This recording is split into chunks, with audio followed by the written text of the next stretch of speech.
Welcome to PDL. நம்ம wifi எப்படி connect பண்ணலான்னு ஸ்டெப் பை ஸ்டெப்பாக பார்க்கலாம். மாதிரி மேலேருந்து கீழே இழுக்கணும். இது வந்து ஸ்வைப்புன்னு சொல்லுவாங்க. இது இழுக்கிறத என்ன சொல்லுவாங்க, மேலேருந்து கீழே ஸ்வைப் பண்ணுங்க, அப்பர் ஸ்வைப் அப்படின்னு சொல்லுவாங்க. ஓகேவா?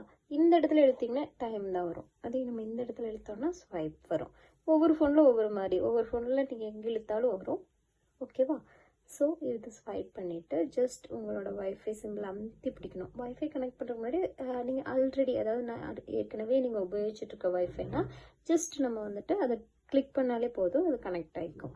அதுவே நீங்கள் முதல்ல கனெக்ட் பண்ண போகிறீங்க, புதுசாக யாரோ ஒரு வீட்டுக்கு போகிறீங்க அப்படின்னா இது மாதிரி ஓப்பன் ஆகும். புரிஞ்சுங்களா? அப்போ இது மாதிரி ஓப்பன் ஆகும்போது வைஃபை நெட்வொர்க் கீழே என்னென்ன அவைலபிள் நெட்வொர்க் நீங்கள் இருக்கிற இடத்துல என்னென்ன இருக்கோ அது காட்டும். ஜஸ்ட் நீங்கள் வந்து எந்த வீட்டுக்கு போயிருக்கீங்களோ அவங்ககிட்ட கேட்கணும், உங்கள் வீட்டோட வைஃபை பேர் என்ன அப்படின்னு சொல்லிட்டு. அப்போ அவங்க சொல்லுவாங்க கரெக்டாக அந்த பேர். இப்போ 2-3 இருந்துச்சுன்னா இந்த இடத்துல 2-3 காட்டும். ஓகேவா? அந்த பேரை கனெக்ட் பண்ணிக்கணும். கிளிக் பண்ணிக்கணும். கிளிக்னா தெரியும் இல்லையா? தொடுதல், டச்சு, டேப்பு எல்லாமே சொல்லுவாங்க. தொடுதலுக்கு ஒரு தடவை டேப் பண்ணோம், ஓப்பன் ஆகிடும். இப்போது நம்ம புதுசாக போகிற இடத்துல கனெக்ட் பண்ணுற வைஃபைக்கு பாஸ்வேர்ட் கேட்கும். பாஸ்வேர்டு என்னங்கிறத அந்த வீட்டில் இருக்கவங்ககிட்ட கேட்கணும். இல்லை அவங்ககிட்ட கொடுத்து டைப் பண்ண சொன்னாலும் மேக்ஸிமம் டைப் பண்ணுவாங்க.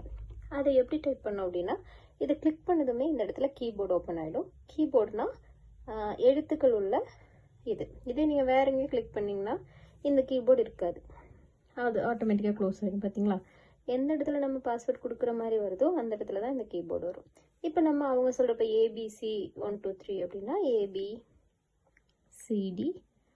@ போட சொன்னாங்கன்னா சிம்பிள்ஸ் எல்லாம் இதுக்குள்ளே இருக்கும். கிளிக் பண்ணிங்கன்னா இதுக்குள்ளே சிம்பிள் இருக்கும். கிளிக் பண்ணி 1 2 3 அப்படின்னு கொடுத்தீங்கன்னா இங்கே கனெக்ட் ஆகிடுச்சு. கனெக்ட் கொடுத்தீங்கன்னா கனெக்ட் ஆகிடும். புரிஞ்சுதா? இப்படி தான் வந்துட்டு வைஃபை கனெக்ட் பண்ணும். அப்புறம் கேபிட்டல் சொன்னாங்கன்னா கேபிட்டலில் போடுங்க. கேபிட்டல் அது நான் கீபோர்ட் தனியாக நான் உங்களுக்கு சொல்கிறேன் எப்படி யூஸ் பண்ணணும் அப்படிங்கிறது. அவ்வளோதான். கனெக்ட் கொடுத்தீங்கன்னா இந்த இடத்துல இப்போ பாஸ்வேர்ட் கனெக்ட் ஆகிடுது. என்னோட தப்பான பாஸ்வேர்ட் நான் கொடுத்துருக்கேன், அதனால் இது இப்போ கனெக்ட் ஆகாது. உங்களுக்கு எரர் காட்டும். நீங்கள் தப்பான பாஸ்வேர்ட் கொடுத்துருந்தீங்கன்னா இது மாதிரி தான் காட்டும், இன்கரெக்ட் பாஸ்வேர்டுன்னு சொல்லிட்டு. கரெக்டாக கொடுத்தீங்கன்னா ஆட்டோமேட்டிக்காக கனெக்ட் ஆகிடும். இப்போது கரெக்டாக கொடுத்த பாஸ்வேர்டை இங்கே கிளிக் பண்ணிங்கன்னா உங்களுக்கு கனெக்ட் ஆகிடும். இதுவே வந்துட்டு இந்த இடத்துல ஒன்று தெரியுது பார்த்தீங்களா, கண்ணு மாதிரி. இது எதுக்காகனா நம்ம கொடுத்துருக்க பாஸ்வேர்டு வந்து கரெக்டாக கொடுத்துருக்கோமா அப்படின்னு பார்க்குறதுக்காக தான் இது கொடுத்துருக்காங்க. இப்போ நீங்கள் என்ன வேணால் அடிச்சிங்க அப்படிங்கிறது தெரியணும் அப்படின்னா இந்த சிம்பிளை ஜஸ்ட் அமுத்துனீங்கனாலே உங்களுக்கு வந்துட்டு என்ன அடிச்சிருக்கோம், நம்ம கரெக்டாக தான் பாஸ்வேர்டு அடிச்சிருக்கோமா அப்படிங்கிறது தெரியும். இப்போ பாஸ்வேர்ட் தப்புன்னு காமிக்கும்போது உங்களுக்கு தெரியும் நம்ம அடித்தது தப்பு அப்படின்னு சொல்லிட்டு. ஸோ இதை மறைச்சிக்கிறதா இருந்தாலும் மறைச்சிக்கலாம், இது பண்ணால் தெரியும். ஓகேவா? கரெக்டான பாஸ்வேர்ட் கொடுத்து அடிச்சிங்கன்னா கனெக்ட் ஆகிடும்.